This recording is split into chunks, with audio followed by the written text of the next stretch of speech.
नमस्कार, मैं हूं पंकज कुमार और मैं आज फिर उसी खेत में खड़ा हूं। जी हां, सेब के खेत में। और ऐसा इसलिए क्योंकि व्यूअर्स के डिमांड पर मैं यहां पर पहुंचा हूं। लाखों व्यूअर्स ने इस बात की मांग की है कि इस खेती के बारे में वो डिटेल जानना चाहते हैं और जो किसान हैं जिन्होंने यहां पर खेती की है उनके बारे में भी डिटेल जानना चाहते हैं, ताकि वो उनसे बात कर सकें और समझ सकें कि गर्म प्रदेश में सेब की खेती कैसे हो सकती है। तो फिर मैं उसी खेत में खड़ा हूं। अमित कुमार सिंह मेरे साथ खड़े हैं, जो बीएससी एग्रीकल्चर हैं और सेब की खेती करते हैं। साथ ही साथ तमाम ऐसे फसलों की खेती करते हैं जिनको हम कैश क्रॉप्स कह सकते हैं, और इनका ये मानना है कि 2 बीघे से 15 से 18 लाख रुपया कमाया जा सकता है। इसलिए जो पढ़े लिखे लोग हैं या जो पढ़े लिखे कम भी हैं, वो उनके पास अगर 2 बीघे की खेती है तो उन्हें नौकरी करने की कोई ज़रूरत नहीं है। बड़े ही दिलचस्प इंसान है। पर मैं एक बार आपको फिर से सेब का पौधा दिखा रहा हूँ। देखिए, ये सेब का पौधा है, इसको ध्यान से देखिए। और इसको हिमाचल से लाया गया है। इस तरह का ब्रीड है ये कि 45 से 50 डिग्री सेंटीग्रेड तक पर ये फल सकता है। ये इसकी खेती ज़बरदस्त तरीके से हो सकती है। ऐसा अब मिथ रह गया है कि सेब ठंडे प्रदेश में ही हो सकता है। जी हाँ, और ये मुमकिन कर दिखाया है वहाँ के एक साइंटिस्ट ने, जिनको हरमन जी कहते हैं, और उस ब्रीड का नाम है हरमन 99। पर इसको शुरुआत जिस शख्स ने किया है उनका नाम है अमित कुमार सिंह, और अमित कुमार सिंह मेरे साथ यहाँ पर खड़े हैं। अमित जी, मैं आपके पास फिर से इसलिए आया हूँ कि बहुत सारे दर्शक, लाखों की तादाद में, वो आपसे जानना चाहते हैं कि इस तरह का ब्रीड कहाँ से मिलता है सेब का, जो 50 डिग्री सेंटीग्रेड तक के टेम्परेचर पर भी सेब के फल को उगाया जा सकता है। ये ब्रीड ऐसे तो हिमाचल हरमन जी के यहाँ से आया है। एक पनियाला गांव है, जहाँ जाने के लिए आपको चंडीगढ़ और पंचकुला से गाड़ी मिल जाएगी। लेकिन अगर आप चाहते हैं कि हमें बिहार में उपलब्ध हो जाए, तो एक मेरे मित्र हैं राजकिशोर जी, जो मुजफ्फरपुर के रहने वाले हैं।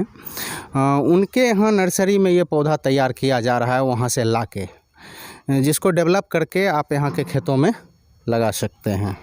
तो ये बताइए कि जो लोग अगर हिमाचल जाना चाहें, क्योंकि जाहिर तौर पर जो साइंटिस्ट जिन्होंने इसको तैयार किया, इस ब्रीड को तैयार किया है, निश्चित तौर पर किसान मिलना चाहेंगे, उनसे समझना चाहेंगे कि कैसे इसको लगाया जाए, कैसे इसको उगाया जाए, ताकि उनको भरोसा हो सके।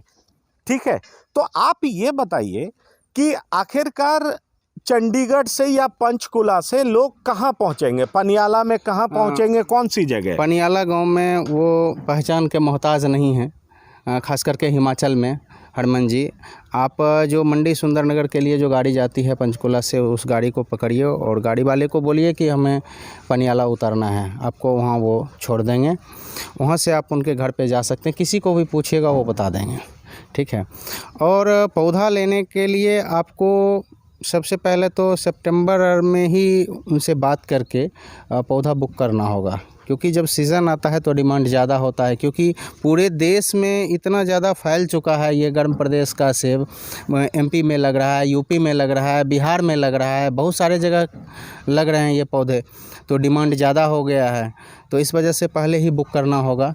अगर वहाँ से उपलब्ध नहीं हो तो मुजफ्फरपुर में राजकिशोर जी के यहाँ उपलब्ध रहता है, वहाँ से भी लेके किसान अपने बिहार में लगा सकते हैं। आपने कहा बिहार में लग रहा है, एमपी में लग रहा है, यूपी में लग रहा है, फिर भी ये कौतूहल का विषय है। बहुत सारे पढ़े लिखे अनएम्प्लॉयड या आपकी तरह जिनका शौक है किसानी करना, वो सेब की खेती करना गर्म प्रदेश में चाहते हैं, खास करके इन राज्यों में। तो आप ये बताइए कि सितंबर महीने में बुक कराना पड़ेगा, मतलब उनसे अपॉइंटमेंट लेना पड़ेगा। तो क्या सितंबर महीने में सबको अपॉइंटमेंट मिल जाता है? क्या प्रोसीजर, क्या जरा मतलब उनसे बात करने के बाद पता चल जाएगा कि पौधा उपलब्ध है या नहीं है, क्या स्टॉक का स्थिति है। वो उन्हीं से जानकारी मिल सकती है, क्योंकि पूरे देश से ऑर्डर आता है, तो जो उपलब्ध होगा उसी हिसाब से मिलेगा। तो ये बताइए कि कौन से महीने में इस पौधे को लगाया जा सकता है? आइडियल टाइम क्या है? क्या कभी भी लगा सकते हैं चूँकि गर्म प्रदेशों के लिए ये बना है, या कोई पर्टिकुलर मंथ है उसी समय इसको लगा सकते हैं? इसको ठंडा के मौसम में ही लगाया जाता है। इसे अक्टूबर, नवंबर, दिसंबर, जनवरी, फरवरी लास्ट तक, जब ठंडा का मौसम रहता है तो उस समय इसको आप लगा दीजिए, जिससे कि टेम्परेचर बढ़ने तक में ये सेट हो जाए। जब टेम्परेचर बढ़ता है तब इसमें ग्रोथ शुरू हो जाता है। तो लगाने का मौसम फरवरी तक लास्ट सही है। तो आपका कहने का मतलब है कि ठंडे समय में इसको लगा दिया जाना चाहिए ताकि ये लग जाए और इसका प्रॉपर ग्रोथ गर्म समय में होता है, मतलब फरवरी मार्च तक ये लग जाए और अब ग्रोथ जो मई जून का जो महीना है, जुलाई का महीना है, उसमें इसका जबरदस्त ग्रोथ जी होगा। बिल्कुल। और अभी इसका देख रहे हैं आप, जब हम लगाए थे तो सिर्फ ये एक डंटी के तरह था, इसमें कुछ नहीं था, एक भी पत्ता नहीं था। और अभी 1 महीने के अंदर इसमें ये पत्ता वगैरह सब आ गया है।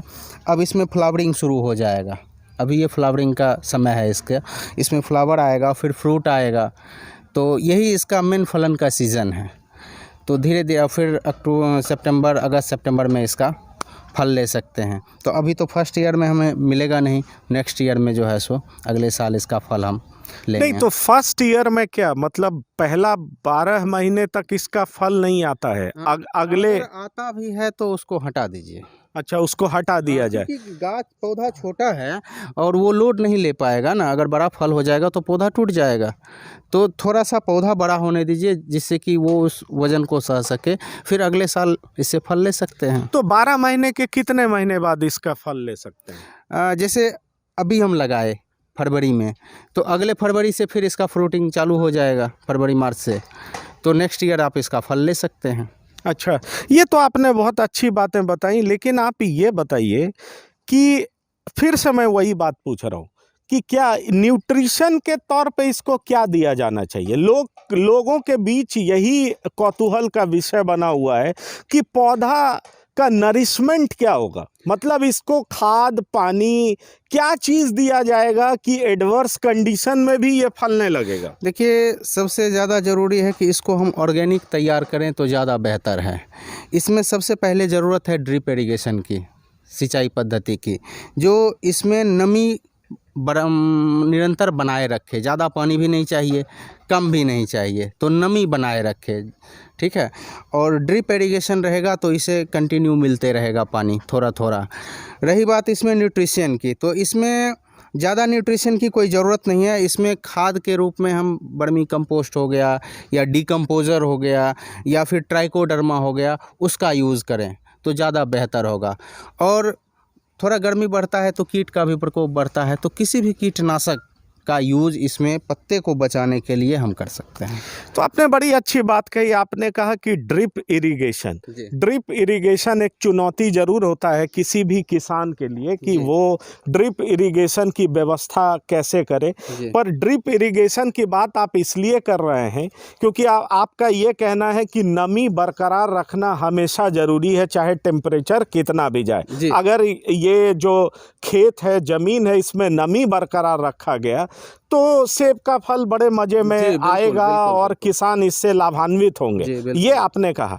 पर मुझे एक चीज़ और बताइए कि ड्रिप इरिगेशन तो एक फैक्टर है जो आपने बताया कि जो बहुत इम्पोर्टेंट है, आपके आसपास मैं देख सकता हूँ यहाँ पर व्यवस्था भी है, लेकिन और तमाम जगहों पर जहाँ पर ड्रिप इरिगेशन नहीं है उनको क्या करना पड़ेगा? नंबर 1। नंबर 2, मैं आपसे ये जानना चाहूँगा कि क्या बहुत सारे पौधे में ज़्यादा फल आए उसके लिए कहते हैं कि क्रॉप रोटेशन की व्यवस्था रखिए। चूँकि आप बीएससी एग्रीकल्चर हैं तो आप बेहतर समझते होंगे कि क्रॉप रोटेशन ज़रूरी होता है और इस वजह से पौधा भी ज़्यादा उगता है, ज़्यादा फल देता है, अनाज ज़्यादा देता है। इसमें क्या इस तरह की ज़रूरत है? सिर्फ अगर हम किसी खेत में सेब की ही खेती करना चाहें और जैसे आपने और कुछ चीज़ों का भी पौधा लगाया हुआ है तो वो बेहतर होगा या अन्य तमाम पौधों के साथ ही सेब की खेती करनी चाहिए? नहीं, इसको सिर्फ सेब भी लगा सकते हैं अगर चाहते हैं कि, क्योंकि मैंने 10 बाय 10 पे लगाया है, 10 फीट की दूरी है, तो बीच का जो जगह है इसमें हम छोटा पौधा, बीन्स वगैरह हो गया, प्याज हो गया, छोटा क्यारी बना के, लहसुन हो गया या धनिया हो गया, पालक हो गया, इसको हम निकाल सकते हैं क्योंकि वो जगह मेरा वेस्ट ना जाए, जिससे हमें दोगुनी फ़ायदा हो।